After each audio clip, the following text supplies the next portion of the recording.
So yun guys, welcome back muli sa ating channel. So ngayon po natapos na tayo sa ating mission. Tapos na po yung namin vlogging ngayong araw na ito. At ngayon mag-update lang tayo ngayong hapong ito. Sobrang init. So dito tayo mga kalangga. Itutur ko po kayo dito sa aming bagong tirahan. So ayan, samahan niyo po kami. So ito yung aming routine after po ng vlogging. Ayan, siyempre yung mga karga namin ay ibaba, no? Ito na yung aming laundry. Tapos yung mga pagkain. So ayun mga kalangga, ang dami po namin bit-bit after vlogging. So kumpleto na. May lulutuin na po kami ngayon and bumili din po ako ng Yakult. Yan, Yakult. Para okay yung tiyan namin. At yung laundry, samahan niyo po ako dito sa loob. Ito yung bahay. Ayan.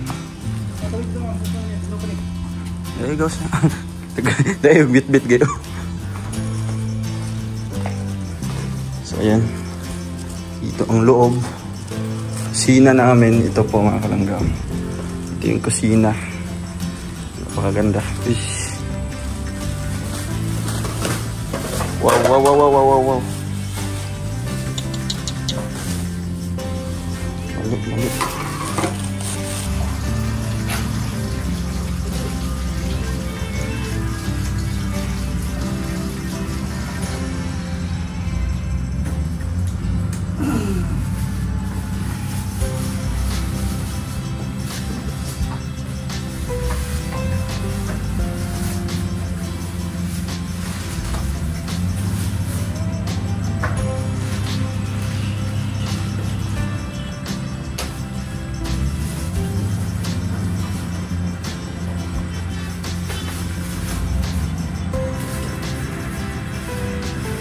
Bulag yan. Bulag. Umor niya. So, i-umor niya ng tubig bago yan.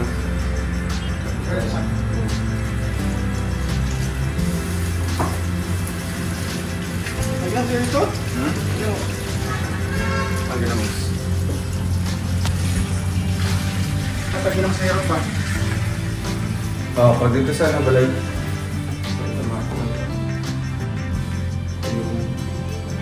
Aming bahay.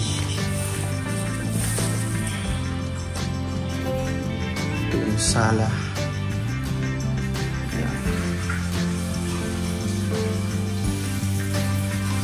CR. So ito yung kusina namin. Mga stock na konsumo. At dito naman po yung kwarto ni Kenneth. May kwarto sa mga kalangga. Mga gamit ko. So, ito yung parking lot. So, may parkingan siya makalangga. Ito yung mga kaldero at kawali namin. Every feeding, hindi pa namin nahugasan. Sobrang busy, sobrang aga po ng alis namin. So, ito. Ito, napakalawak. At sa ngayon, doon muna siya natutulog sa kwarto ni Kuya Toto. At sa likuran naman po mga kalangga, yan ang napakaganda. Wow. May tubig. Ganda ng ambience. So, ayan po sa lahat. And then, CR namin. Yan, napakalinis. Napakalinis ang CR. Ito yung CR sa baba. Yan, meron pa ditong sink. Yung kwarto nila Kuya Toto. Yan yung higaan ni Kenneth. So yun po, imigay pa natin to mga kalangga. Sobrang dami, isang karton ng mga damit. So tapos na dito, ito tayo ngayon sa second floor. Ito yung kwarto natin.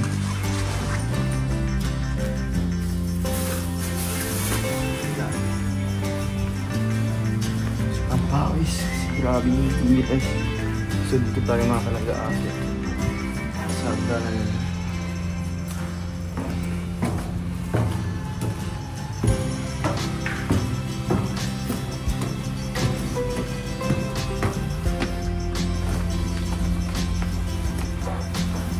So problema dito ay napupuno na ang ipot ng kalapati. So ito yung mga ipot ng kalapati, mga iti. So tanaw po dito mga kalangga. Yan. Tanaw po dito. Ang ganda. So ito. Yayamanin yung bahay ng si Bongo. So ang simbahan ay ito po. Ito yung gym nila. So katabi po ng gym ay simbahan na. Hindi po makikita dito. Kaya mga kapitbahay puro mayayaman. Mayayaman.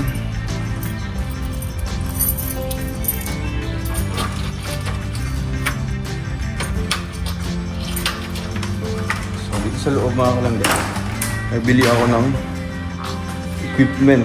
So dito kami ni Kenneth every night.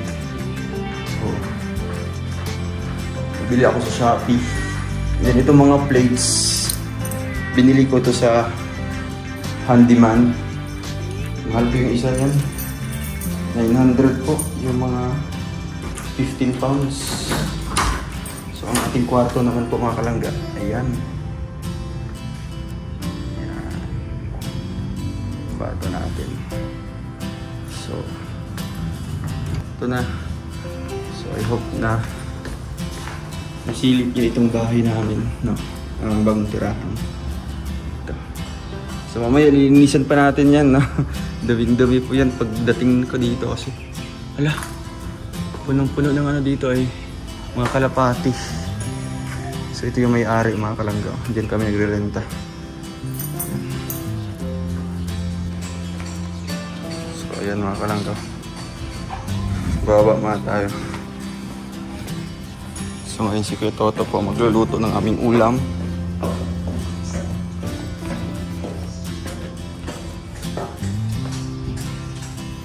Ito napakapayapa, no? Walang katao-tao kasi nga subdivision. Ito yung pinaka-ideal place talaga sa amin kasi nga editing, no? Nagla-live. At syempre pag ano, pag gabi naman medyo marami kami minsan. Kaya kailangan ng ano. Ansa?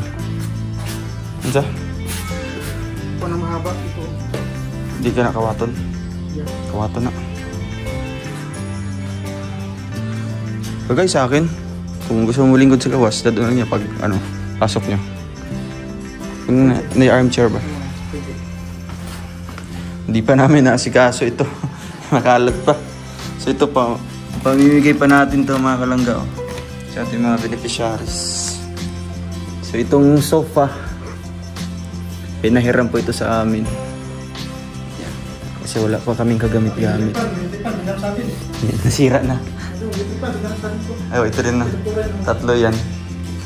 And then, ito yung speaker namin. Nagbili kami na ano, itong box. Ito yung lagayan namin ng mga kagamitan pag feeding. Ay, nakalitan na itong butas ko. Dadaya. So, dyan nakaset lahat, no? Nakalagay lahat. Yung gamit sa feeding, mga sandok, plato, baso, kutsara, at kung ano-ano pa. At sa likod naman, ang aming kusina. Dami naming stock, oh. Oh. Yan. Namahalin yung aming mantika. So, ito pa. And then, ay, ang ganda ng upuan namin kaso madumi. Marumi. 6 po ito. Ang isa dinala ko sa taas. Pinahiram din sa amin to. So, napakabait po ni Doktora, no? At ito, pinahiram din. Lalagyan ng mga damit ni Kenneth. Ito yung damit niya. So, itambot Kenneth. So, ito yung mga ibang damit niya. Sapatos, and then, yan, sa likod. Di pa kami naka-arrange, no? Kasi nga pag labas namin pag umaga, diretso na sa aming mission. Then pag uwi naman, diretso edit or magluluto. Then is kituto na pagod. Ito lang, no? Ganda. Stig, di ba? So ito mga kalangga, uy, dami mga kalapati, oh. Dito yung kanilang tirahan, no? Diyan yung kanilang tirahan, no? Then kaya sobrang daming dyan, mga ipot ng kalapati. So syempre mga kalangga, no, kahit nandito po kami, no, kahit nakaseparate na po kami, thankful pa rin po tayo dahil tinanggap po kami sa Trosa House, no. Yan po ang totoo. Gusto ko na talagang kumbaga mag-separate kami, no, kasi nga marami din kaming pupuntahan na ibang lugar, no. Hindi naman to kalayuan din sa Valencia talaga. And gusto ko na kumbaga yung privacy, no, yung privacy talaga. At lalo na pag sa amin may mga kami, halimbawa get together, syempre maingay. Kaya ito naisipan ko na mag-rent na lang ng bahay, no, sariling pera po ito. Kaya okay naman, no, okay naman so far kasi magto 2 weeks yata kami dito.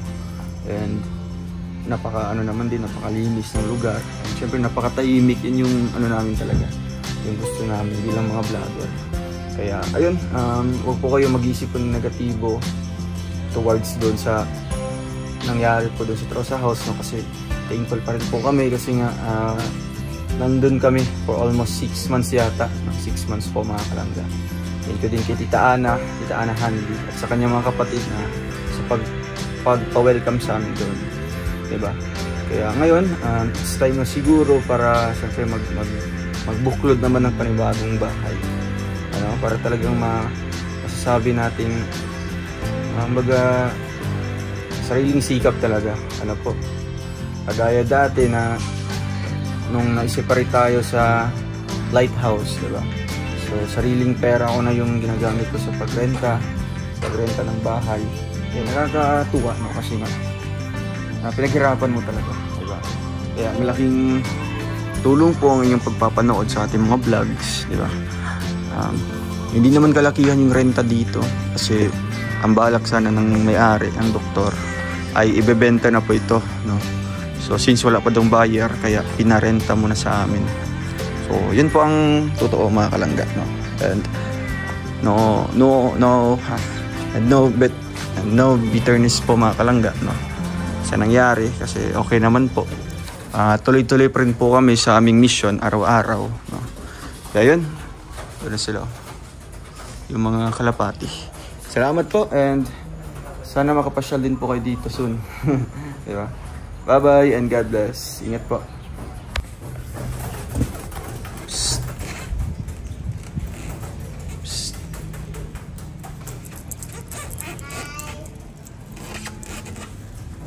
Alak ka.